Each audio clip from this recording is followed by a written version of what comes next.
Bonsoir mesdames, bonsoir messieurs. Comme je l'ai annoncé dans le programme la semaine dernière, j'ai l'honneur de vous présenter Jacques Amblard, qui est maître de conférence à l'Université de Provence,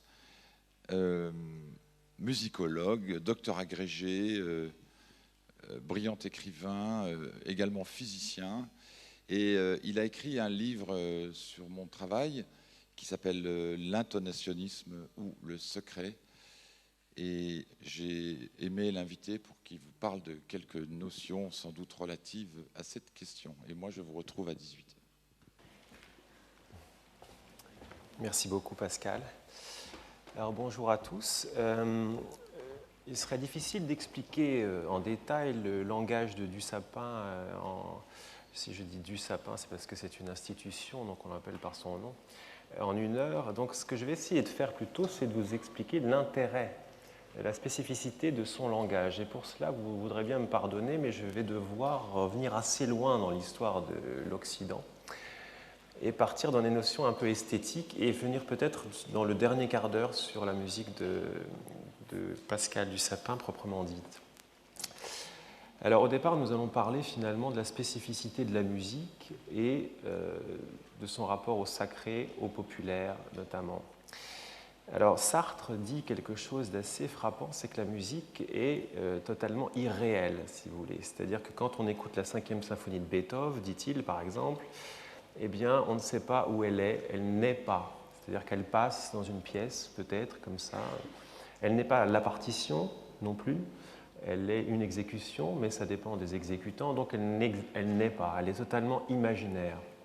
De même, Hegel, un petit peu avant, aura dit que la musique n'a pas d'étendue, c'est-à-dire qu'elle n'a pas d'étendue dans l'espace comme un tableau. Vous voyez, elle n'a pas d'image, ce n'est pas un objet.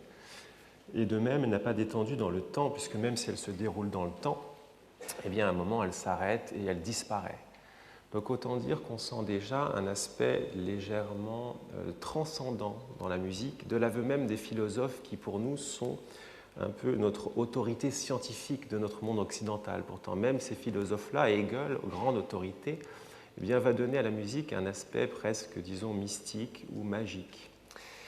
Schopenhauer va plus loin, il dira que si le monde n'existait pas, eh bien la musique existerait tout de même.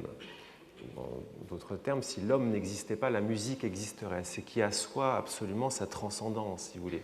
Disons son caractère divin, dans d'autres termes. Les philosophes, même Hegel, quand il parle de musique, emploie toujours le terme d'âme. C'est le privilège de la musique que de garder un aspect comme ça, a priori subjectif, en réalité objectif, on va voir justement, mais objectivation de la subjectivité. C'est ça son grand intérêt. Alors Nietzsche, on peut dire que sa pensée entière, selon plusieurs sources, est musicale.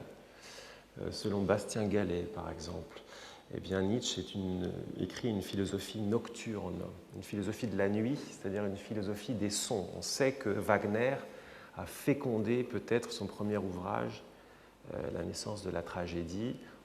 Certaines mauvaises langues diront même que Wagner a dicté au jeune Nietzsche, Wagner à la cinquantaine, Nietzsche plutôt 26 ans, dicté son premier ouvrage.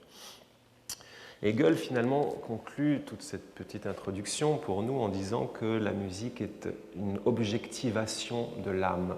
Et c'est très important, si vous voulez, parce que l'âme, c'est la subjectivité absolue de façon ordinaire. Là, on est dans une objectivation de l'âme.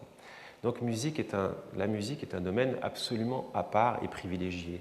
Il ne s'agit pas d'une magie qui reste dans sa tour d'ivoire pour autant, dans un temple éloigné de la vie, puisque c'est une magie également populaire. Hegel, quand il parle du son, même avant la musique, va dire que avant l'art, eh bien, le son en tant qu'interjection, cri, douleur, constitue, il écrit le A et le O de l'âme humaine. C'est-à-dire, vous voyez, quand un philosophe de cette envergure écrit des onomatopées, c'est qu'il n'y a plus que ça à faire. C'est-à-dire qu'on est dans le populaire, dans l'expression populaire de quelque chose qui ne peut être que populaire.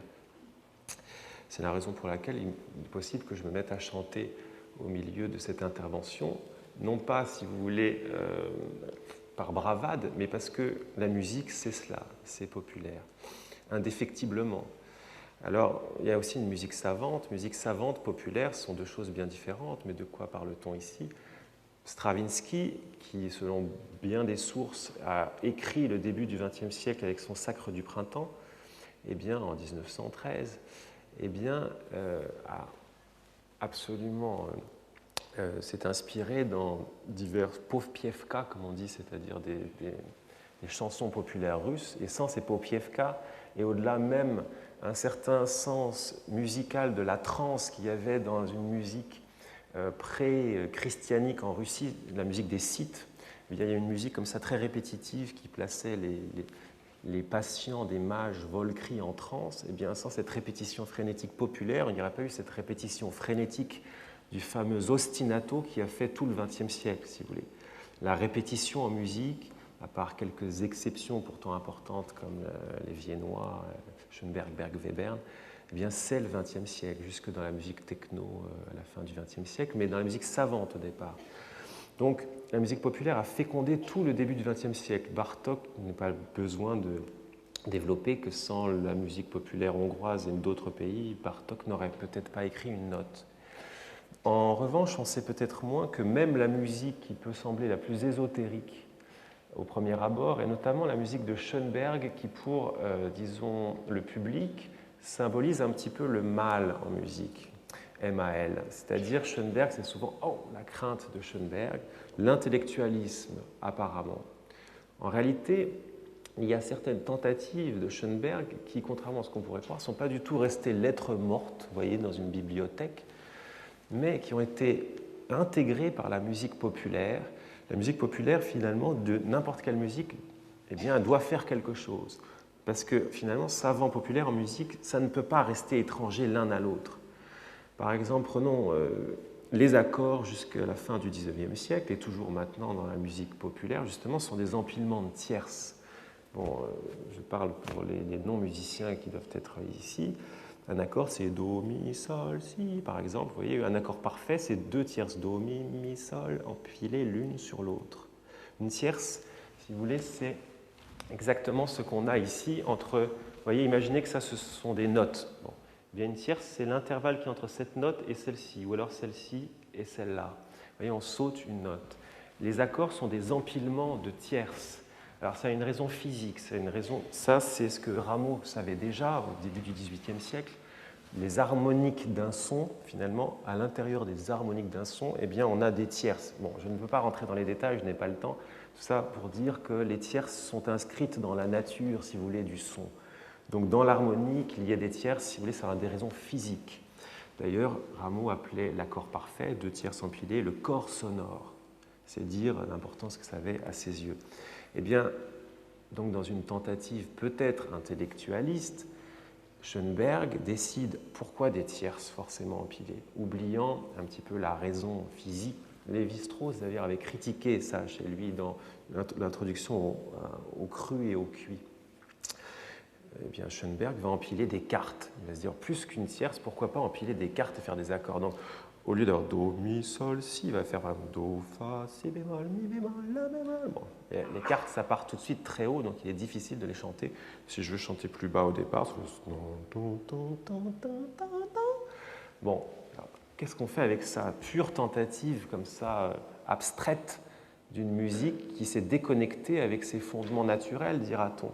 Pourtant, même de cela, eh bien, la musique populaire va faire quelque chose, puisque dans les musiques de films de John Williams, quoi de plus populaire, le musicien des films de Spielberg, des films de George Lucas, Star Wars, etc., eh bien, il empile des cartes, ce monsieur. Et pour nous, c'est quelque chose de totalement référencé. Au début de chaque épisode des films Star Wars, vous avez un vaisseau spatial qui va apparaître, le vaisseau spatial de l'ennemi.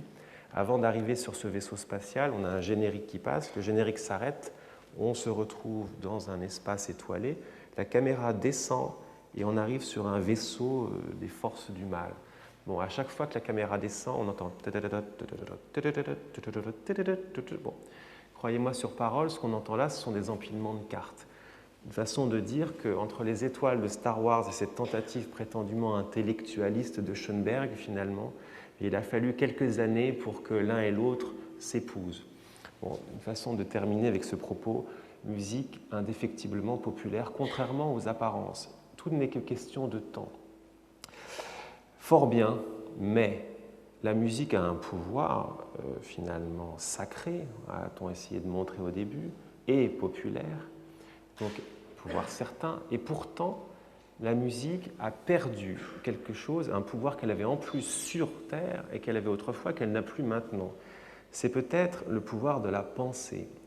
Alors saint Augustin dit quelque chose de peut-être vexant pour les musiciens. Il dit « Le musicien est une bête sacrée, un oiseau qui est inconscient de ce qu'il fait ».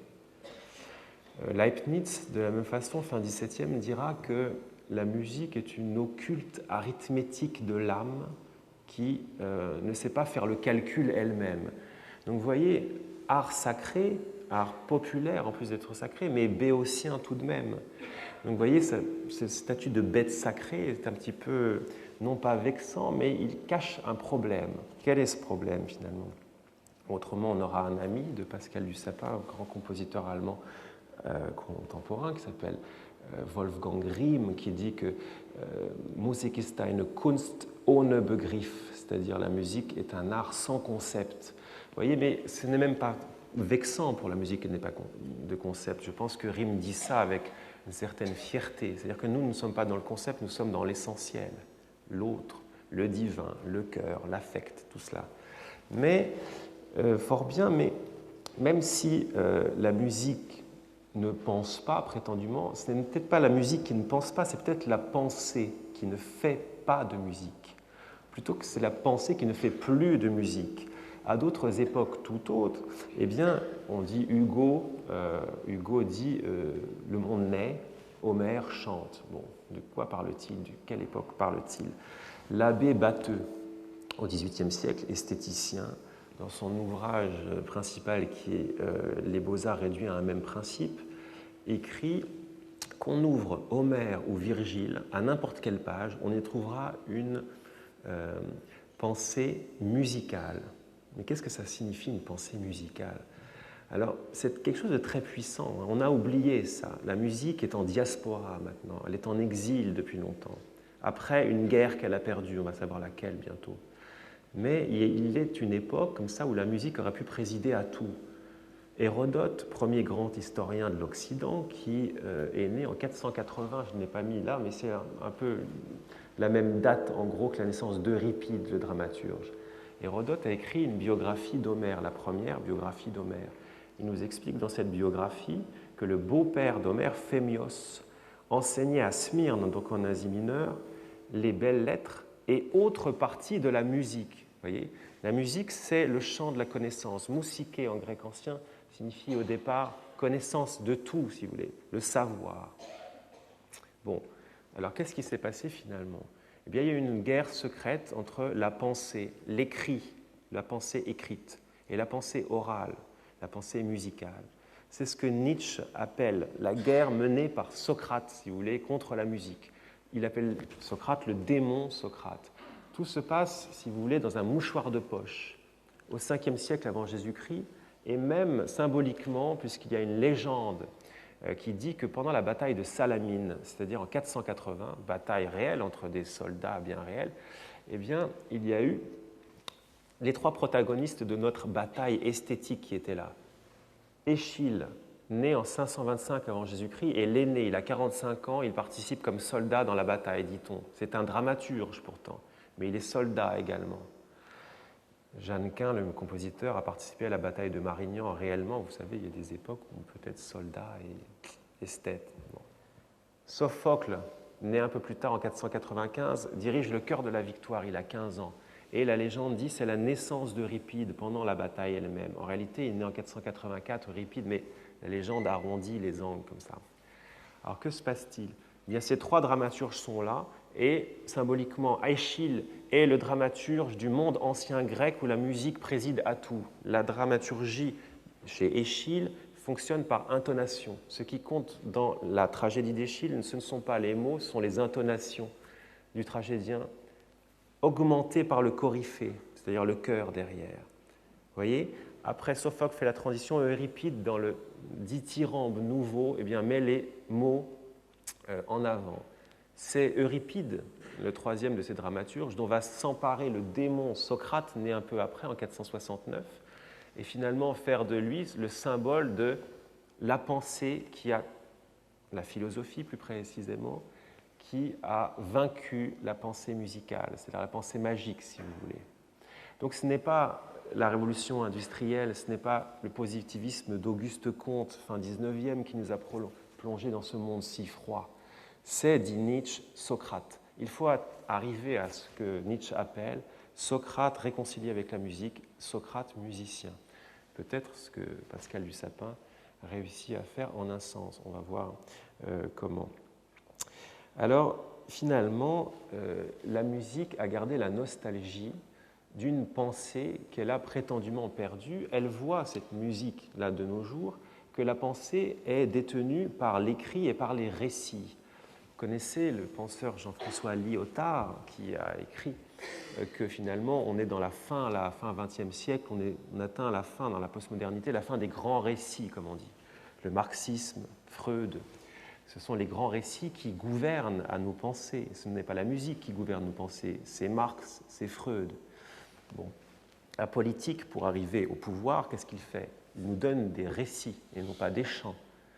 Bon, qu'est-ce que ça signifie? Celui qui détient le récit à la mode, puisque mode et récit sont assez corrélés, à une époque donnée, a le pouvoir peut-être. Pourquoi? Le récit a un pouvoir de fascination. Pourquoi? Peut-être qu'en nous, l'enfant qui s'est construit avec des récits le soir, dit par son père, sa mère, etc., a le souvenir du fait qu'un récit l'a constitué, qu'à la fin du récit, à la fin d'une fable par exemple, mais peut-être que tout récit est une fable plus ou moins crédible, eh bien il y a une morale. La morale en question va construire l'enfant. Au-delà, l'humanité entière à une époque donnée est souvent construite par la morale d'un récit à la mode, ou peut-être même que cette morale devient une doxa, le grand récit de la Bible, qu'il soit vrai ou faux, selon les avis, eh bien, a abouti à une morale qui était la doxa du Moyen-Âge, évidemment, et puis même après, malgré les efforts de la Renaissance, etc., eh bien de l'humanité moderne. La musique veut retrouver ce récit, qui est le pouvoir, finalement. Mais comment peut-elle faire? Puisque la musique ne peut rien dire, finalement. Elle n'a pas de mots. Alors, de temps en temps, ce qu'elle fait, c'est qu'elle s'octroie des récits au moins qui lui plaisent. Parce que la musique, par exemple, a toujours combattu au Moyen-Âge contre l'Église d'un certain point de vue, l'Église voulant que sa liturgie soit compréhensible, c'est-à-dire syllabique. Et de son côté, la musique s'arrangeait pour être dans son domaine, sa musique, faire des vocalises très complexes pour se développer elle-même, mais aussi parce qu'elle se disait pourquoi entendre finalement la liturgie? En revanche, au début du XVIe siècle, quand dans la chanson française, qu'on appelle chanson française Jeannequin, eh bien, nous fait découvrir des chants profanes, alors là, on devient d'un seul coup syllabique. C'est étrange. C'est-à-dire que là, il est intéressant pour le musicien de laisser ces paroles compréhensibles, c'est-à-dire non pas en partie en vocalise interminable, mais parce que le récit qu'il y a derrière, profane, est plus séducteur.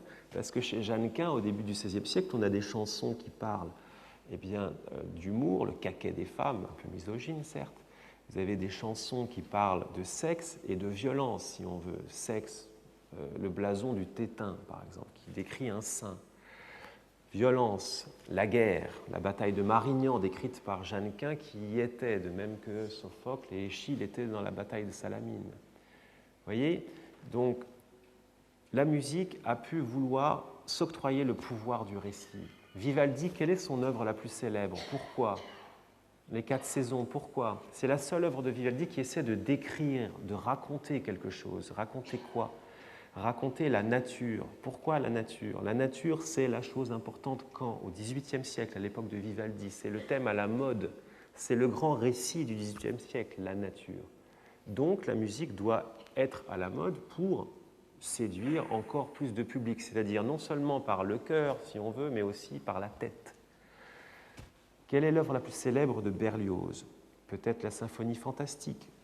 Qu'est-ce que c'est que la symphonie fantastique? La première œuvre à programme, comme on dit, digne de ce nom. Qu'est-ce qu'une œuvre à programme? Une œuvre qui essaie de raconter quelque chose.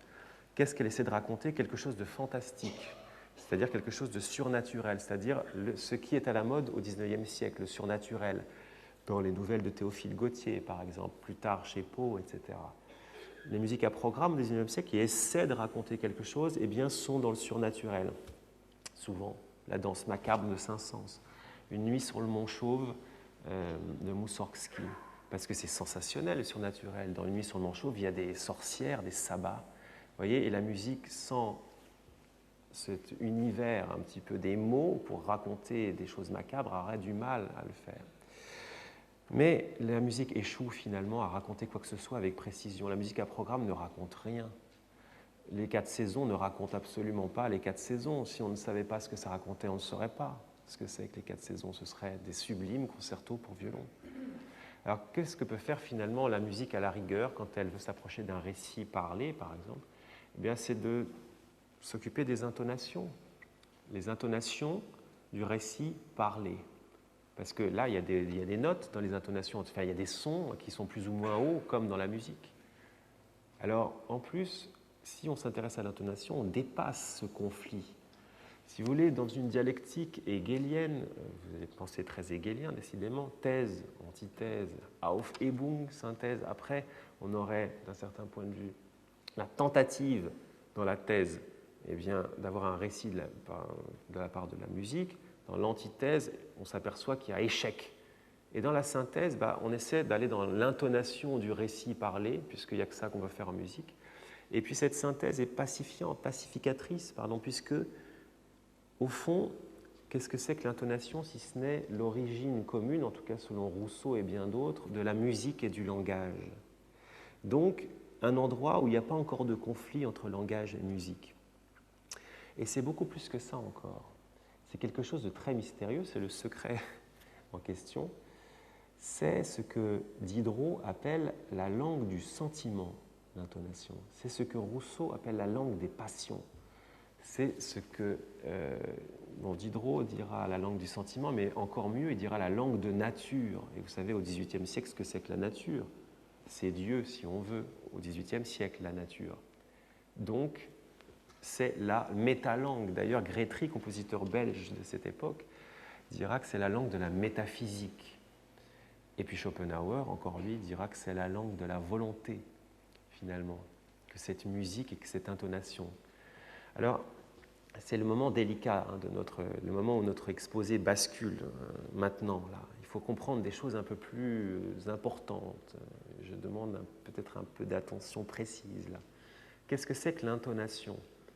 Alors l'intonation, on se demande ce que ça pourrait être. Est-ce que c'est un habillage fantaisiste du discours ou est-ce que c'est autre chose ou est-ce que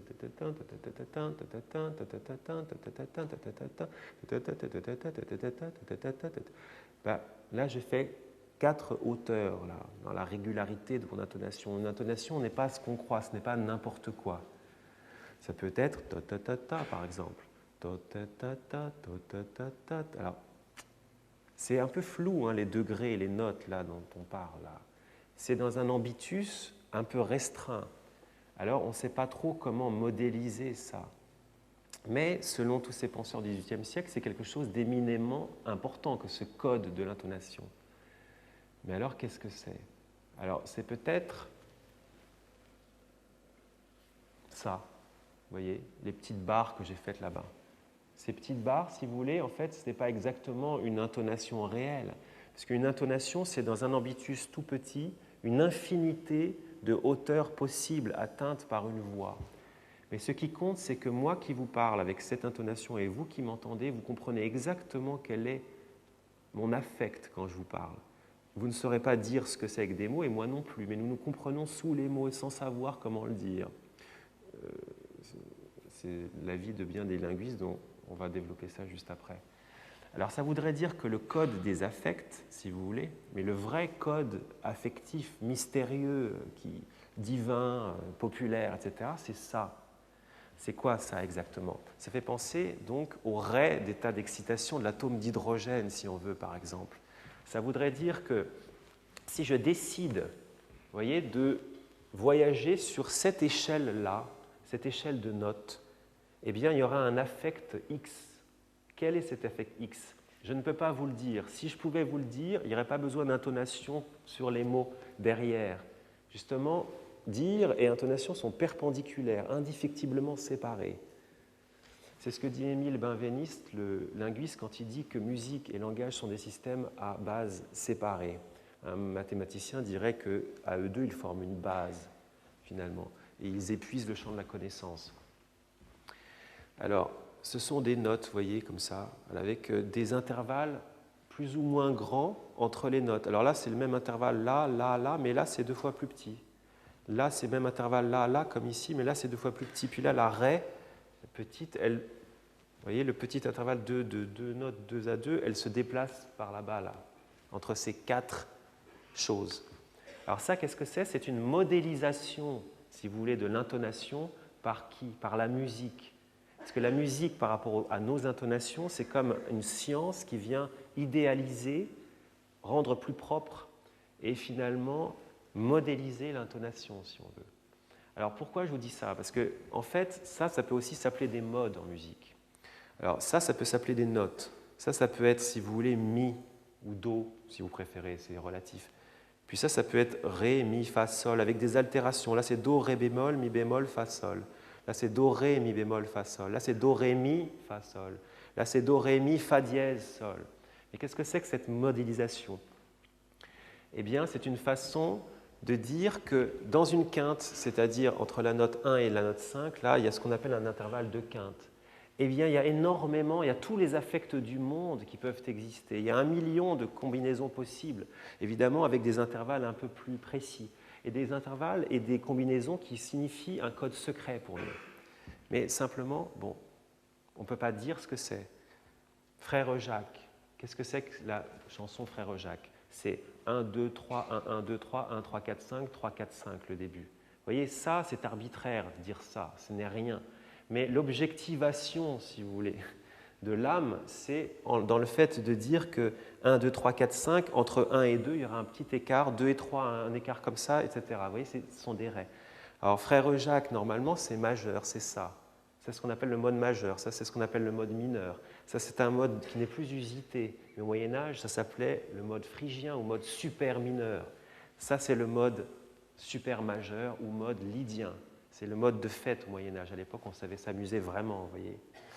Alors, vous voyez, Frère Jacques, c'est 1, 2, 3, 1, 1, 2, 3, 1, 3, 4, 5. Alors maintenant, si vous ne savez pas ce que c'est que l'affect qui est produit par mon chant, mais ce que vous savez, c'est que si je le mets là, maintenant, mon chant, ce sera encore un peu plus excité, comme l'atome d'hydrogène. D'ailleurs, c'est tellement excité que ça nous semble étrange, parce qu'on est habitué à ces 2 modes majeur-mineur. En revanche, si on le met en mineur, Frère Jacques, ce que fait Mahler d'ailleurs dans sa première symphonie, ça fait c'est un peu un autre affect. Vous direz triste. Non, triste, ce n'est pas le terme, c'est autre chose. Peut-être plus déprimé, je ne sais pas. Ça, c'est encore plus déprimé, c'est sépulcral. Ce mode de mi est tellement sépulcral que les musiciens de film l'emploient parfois pour figurer des musiques fantastiques où il est question de morts-vivants, etc. Transposez en mode de mi la lettre à Élise, si ça vous amuse, vous entendrez une musique terrifiante qui fait penser à des zombies, réellement. Alors, ce qui est important maintenant, pour conclure avec ça, c'est de dire, ça c'est une modélisation, c'est la musique, les modes de la musique. Dans une quinte, tout se passe dans la première quinte pour les modes. Au-dessus, finalement, les modes continuent en musique, mais au-dessus, c'est moins important. Mineur et majeur se ressemblent au-dessus. Pourquoi ça se passe dans une quinte? Parce que c'est la quinte de l'intonation. Parce que Denis d'Halicarnasse, au 1er siècle avant Jésus-Christ, avait déjà mesuré plus ou moins que l'intonation, c'était dans une quinte.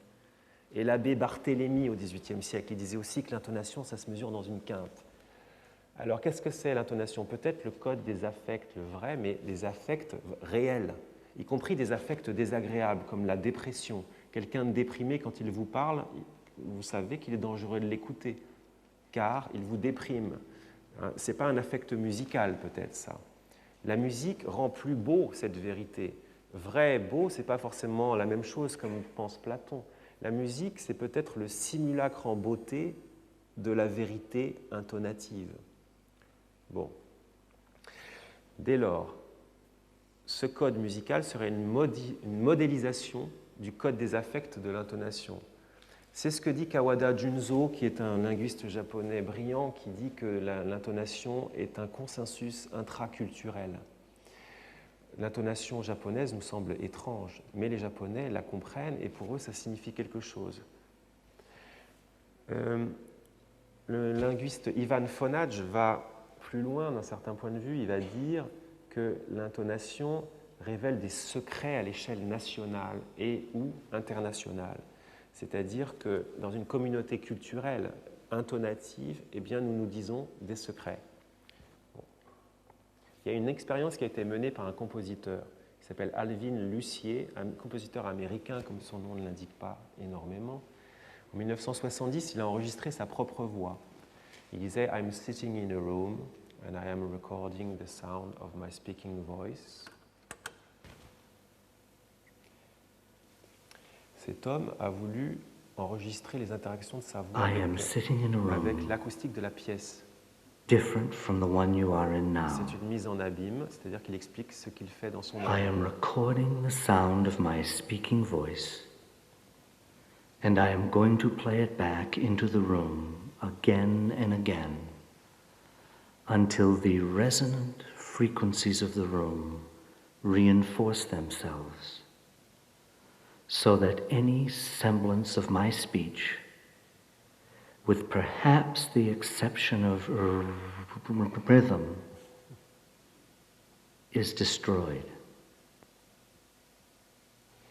Alors maintenant, il a enregistré donc l'enregistrement et l'enregistrement et l'enregistrement de l'enregistrement de l'enregistrement de sa voix avec le perte de gain à chaque enregistrement. Les consonnes, c'est-à-dire les percussions dans l'intonation, ont été gommées.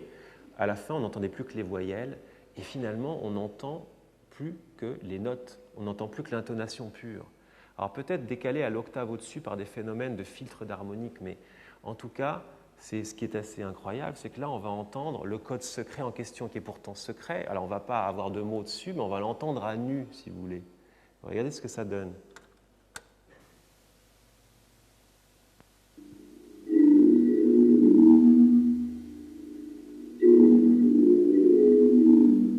Alors là, on peut entendre des degrés. Donc il y a bien une partition discrète comme ça, comme en musique. Et il y a peut-être 4 degrés. Bon, j'ai noté quelque chose comme si bémol, ré, mi bémol, fa. Alors le ré est flou. C'est entre ré et ré bémol, ou ré, ré bémol, plus 3/4 de ton. Enfin, c'est microtonal. Mais bizarrement, c'est l'intervalle. C'est une quinte. En fait, là, on vérifie incidemment ce que pensait Denis d'Halicarnasse au 1er siècle avant Jésus-Christ. Et étrangement, Pascal du Sapin, ici présent, dans énormément de ses œuvres des années 90, que moi j'appelle son second style, eh bien, vous avez des ambitus tout petits comme ça, avec des modes, des proto-modes, si vous voulez, à 4 degrés, 3 degrés, 5 degrés, 4 parfois, 4 degrés serrés dans une quinte. Alors, qu'est-ce que ça veut dire finalement ? C'est pour ça que d'un certain point de vue, Pascal du Sapin touche aux origines communes du langage et de la musique. Parce qu'il va serrer ses lignes d'une manière un peu répétitive, un peu obsessionnelle, dans certaines de ses œuvres, dans des ambitus petits de quinte, justement. Alors, ce qui est très important dans cette affaire, c'est qu'on aboutit à une ultra-théâtralisation de la musique. Pourquoi ? Parce que même la musique instrumentale, chez Pascal du Sapin, peut, en se serrant dans un ambitus petit et en prenant ces petits modes un peu restreints comme ça, aboutir à une vocalité. Elle va nous parler. Voilà pourquoi sa musique, entre autres choses, peut nous parler. Alors, au-delà de ça, il y a une profonde, si vous voulez, il y a une profonde vocalité dans l'instrumentation, dans l'utilisation des instruments de Pascal du Sapin. Excusez-moi, je me trompe parce que je me suis trompé de CD dans cette affaire, mais ce n'est pas grave. Voilà. C'est-à-dire qu'il est possible pour Pascal du Sapin, dans un concerto pour trombone, de nous donner l'impression, d'une manière très tragique, presque dans la tragédie d'Eschyle revisitée, si vous voulez, eh bien, qu'un instrument, qui est le trombone, va devenir une personne qui va chercher à parler. Alors avec ces petits modes restreints, avec ces ces ambitus restreints, mais par d'autres procédés. C'est comme si on aboutissait à la naissance d'un personnage qui est éminemment tragicomique. Tant mieux, parce que cette œuvre, Concerto pour trombone, qui s'appelle Watt, d'après moi son chef-d'œuvre jusqu'à présent, mais bon, ça se discute évidemment, c'est la vie de Dutilleux aussi. Bon. Eh bien, Watt, c'est une œuvre, disons, au départ, littéraire de Beckett, et puis on retrouve peut-être un personnage de vagabond, comme ça, comme dans En attendant Godot, vagabond génial, et clochard, philosophe, en même temps extrêmement tragicomique.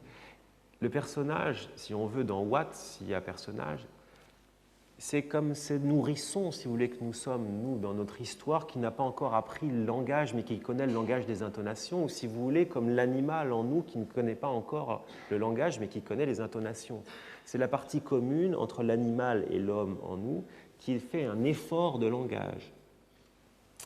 C'est ça la tragédie, peut-être, d'ailleurs, c'est une intonation solitaire à laquelle il n'est pas répondu, comme l'intonation. Est-ce que le tragique, ce n'est pas le nourrisson dans son berceau qui parle et on ne lui répond pas? Parce que autrement, il y a le jeu de ping-pong, diront les psychologues, entre enfant et mère, qui constitue l'enfant, fait que quand un petit bébé parle, il faut lui répondre avec un certain ton, parce que le langage, c'est le ton, comme on sait bien. Alors on dirait que dans la musique de Dussapin, il y a comme ça des jeux de tension-détente, non plus du tout dominant, tonique, etc. Tension dans l'œuvre soliste, détente quand il lui est répondu.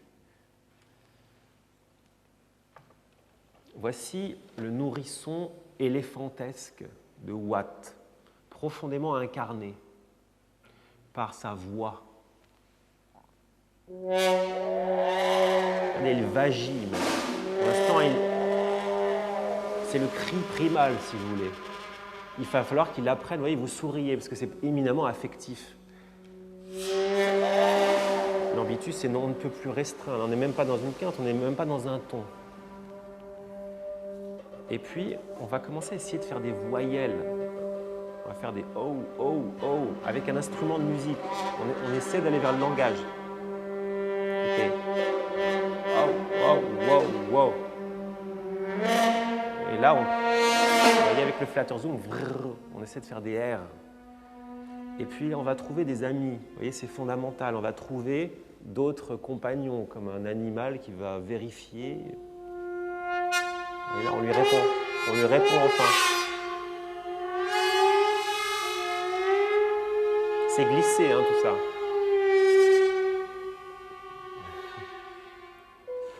Donc, en fait, qu'est-ce que la musique de Dussapin, surtout dans les années 90, procède d'une manière assez passionnante, c'est-à-dire qu'on va aux origines, comme ça, de ce que c'est que la discussion entre humains, la discussion qui nous construit, finalement. Qu'est-ce que c'est que cette discussion? Ben, la discussion fondatrice, peut-être les animaux entre eux, ça, on ne peut pas savoir. L'enfant avec sa mère, peut-être. On vérifie dans ces intonations avant le langage qu'il y a communauté d'emploi entre les deux protagonistes. Pourquoi vérifier une communauté d'emploi? Parce qu'on la connaît bien, nous, qu'il y a un code secret. Eh bien, pour vérifier, finalement, quoi? De toute façon, les mots sont difficilement prononçables sur ce genre de choses. Il s'agit de vérifier qu'on est semblable et que donc on s'aime peut-être. Regardons par exemple ce petit mode de la parole, parole-musique, mais musique archaïque. Deux personnages vont les découvrir ensemble. Vous voyez, ils vont découvrir peu à peu qu'ils sont pareils. Alors comment ça se passe? Ben, vous voyez, vous avez ici une chanteuse qui va donner une note, si. Et puis hop, la seconde limite, comme une sorte de, comme son enfant ou comme un autre animal. Hop, autre si. Mais hop, celle-ci, la deuxième, elle découvre un sol dièse, un second degré. Hop, puis elle recommence avec son sol dièse. Puis ici, c'est celle-ci qui limite à son tour avec son sol dièse. Donc vous voyez, ce n'est pas un canon. Parce qu'un canon, c'est beau, c'est ça, mais bien idéalisé. Vous voyez, là, on est dans le canon réel, on est dans le canon de la vie. Canon en imitation de Frère Jacques, etc. Alors un troisième degré, peut-être, arrive là avec Do, et puis il sera imité ici, Do en dessous, vous voyez. Puis après, va arriver quoi? Un Ré ici, et à la fin, on aura Sol dièse, Si, Do, Ré. C'est-à-dire, finalement, quoi? Eh bien, une quinte, là, diminuée, 4 degrés, voilà. C'est-à-dire l'ambitus, les proto-modes de l'intonation. Ce n'est pas l'intonation, parce que l'intonation, c'est plus flou. C'est l'origine commune du langage et de la musique. Alors, cette œuvre s'appelle To Walking, et nous allons écouter et vérifier finalement que tout ça nous parle, en fait.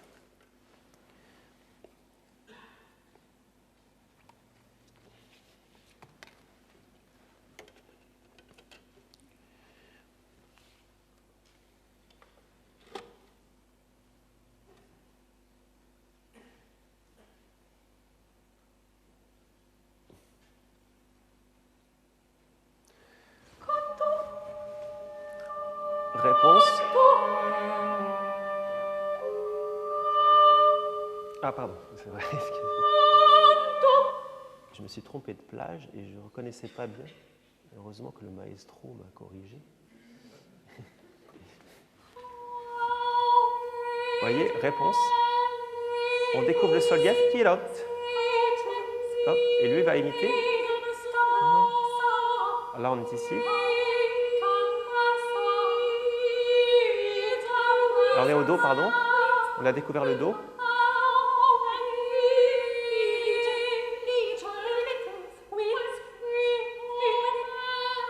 Et on va bientôt découvrir le ré ici, guettez-le. Le voilà, et on l'imite ici. Vous voyez, le ping-pong initial humain est là finalement.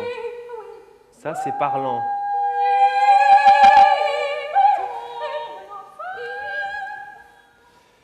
Alors, il y a quelque chose de très émouvant dans Watt. Alors, on revient au concerto pour trombone. C'est que tout ça est théâtral. Et finalement, on a au départ quoi ? Eh bien, on a un personnage qui apprend le langage, bon, si on veut. Et après, il veut mieux. Il veut aller au ciel, ce personnage, si on veut, ou trouver son idéal, ou retrouver son innocence. Ce personnage éléphantesque et éminemment animal humain, enfin Deleuze dirait peut-être qu'il y a un devenir éléphant chez ce trombone. Eh bien, ce qui l'intéresse, lui, c'est le piccolo. Le piccolo est comme, si vous voulez, une sorte d'ange ou d'innocence qu'il faut trouver. Et au centre de l'œuvre, eh bien, le tromboniste éléphant nourrisson va chanter en phase avec le piccolo, c'est-à-dire qu'ils vont se doubler. Et là, on arrive, si vous voulez, à une sorte d'extase d'un certain point de vue, de paix, et puis surtout une telle vocalisation de l'instrument qu'il est impossible d'aller au-delà. C'est-à-dire que le tromboniste, dans cette affaire, chante à l'intérieur de son instrument. C'est-à-dire qu'il ne fait pas... Il chante dedans. Alors, qu'est-ce que ça veut dire, chanter à travers son trombone ? C'est vous dire qu'il a trouvé sa voix, dans les deux sens du terme.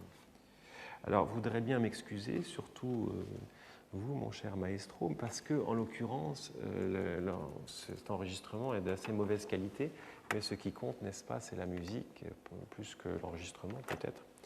En tout cas, j'espère.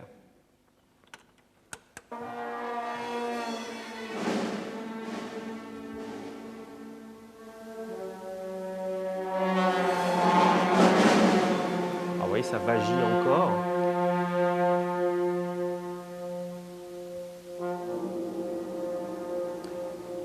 Et là, il chante avec le piccolo dans l'instrument.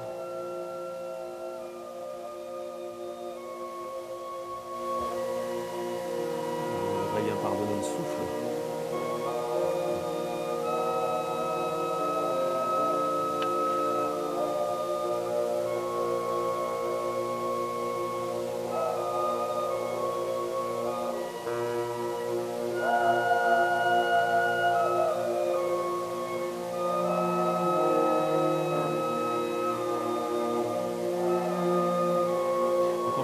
Redécouvre une mélodie archaïque, si vous voulez, à la base de la mélodie. C'est-à-dire qu'on n'est plus dans la parole, on est au début de la musique. Et finalement, ça veut dire quoi ? Ça veut dire qu'on arrive enfin à idéaliser le monde. C'est-à-dire qu'on arrive enfin à concevoir un idéal à sa vie. Le personnage vagissant trouve son idéal. C'est l'histoire de l'humanité, finalement.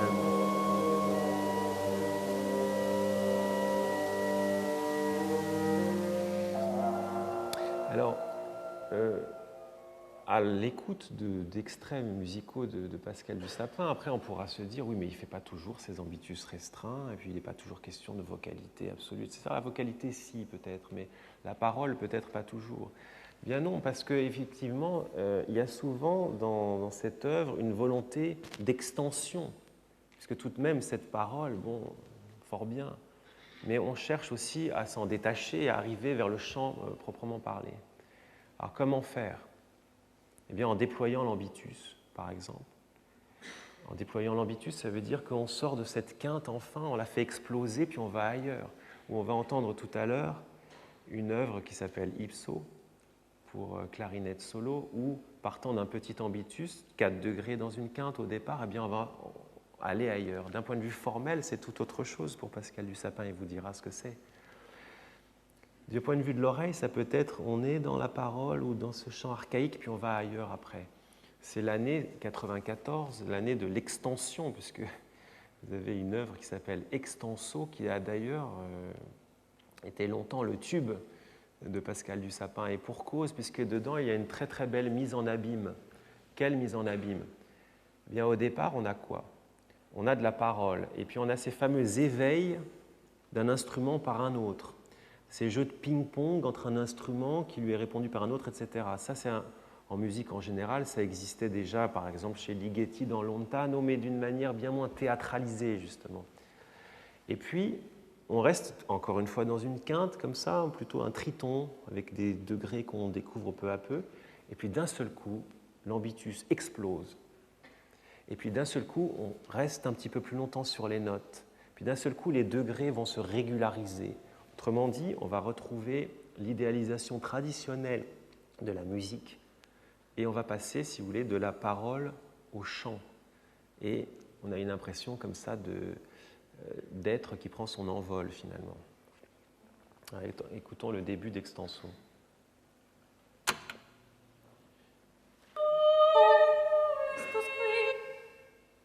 Non, c'est pas ça.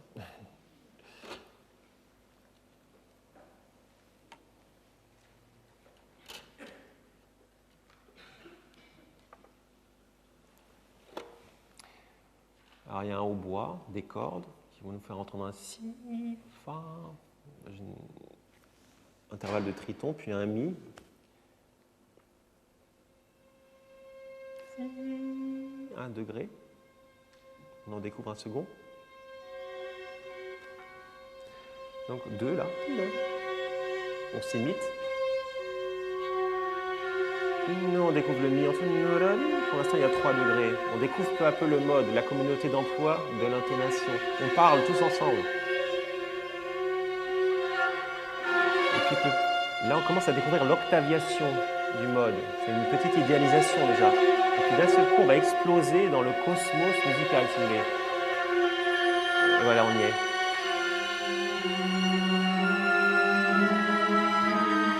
On régularise le rythme, vous voyez. Nous sommes des créatures idéales, nous y sommes. Pourtant, on était des hommes au départ. À savoir ce que dit la musique, en général, elle nous parle d'idéal, c'est certain. Ici, il y a une mise en abîme de la recherche de l'idéal, c'est ça l'intéressant peut-être.